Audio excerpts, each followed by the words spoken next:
friends, welcome to another news video. Come on, let's go in.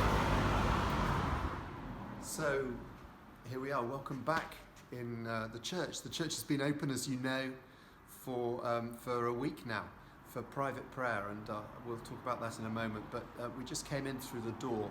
I love, don't you, the symbolism of open doors. There's a really special letter in the book of Revelation where it says, Jesus speaking to the church in Philadelphia, and he says, I have the key, and I am the one who opens the door. And whatever door I open, no one can close. Whatever door I shut, no one can open. An amazing reminder that in these troubled times, Jesus is the one actually who's in charge of what's going on. But let's go in a little bit further, shall we? It's been really interesting this week.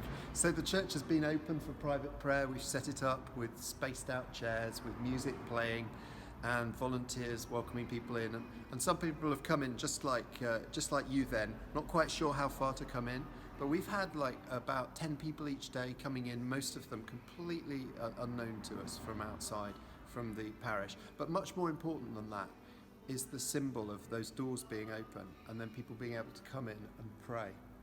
There's another verse in another letter in Revelation, just after the letter to Philadelphia, where Jesus says, I've got the key, and what I open, no one can close. And that's the letter to Laodicea, the next letter, where Jesus says, behold, I stand at the door and I knock. If anyone opens the door, I'll come in and I will eat with him and him with me. Now, we know that verse very well, and sometimes we use it as a way of inviting people to come to know Christ. But actually, it's a verse that's addressed to a church. And it's about opening doors spiritually in the life of the church and letting Jesus come in. We're physically opening the doors to this building now, and we're praying that it will be the beginning of a return, as it were, into this church. But we don't just want to return to the past. We want to be ready for the new things God has for us. And so we're seeking him, and the way we can do that now is by inviting him into our community. So let's pray that we're not just in this season opening up the blue doors of our church, which is a great thing, but we're also seeking him by opening up the doors of our hearts and asking him not to take us back to what we had, but to take us into the next thing that he has for our church. And maybe part of that is you coming into this building and giving him some time.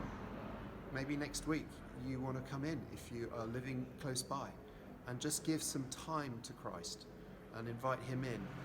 But maybe you could also volunteer. We need more volunteers to welcome others in, so that this is a spiritual house where the Lord dwells, where we're welcoming people in. Anyway, enough of me.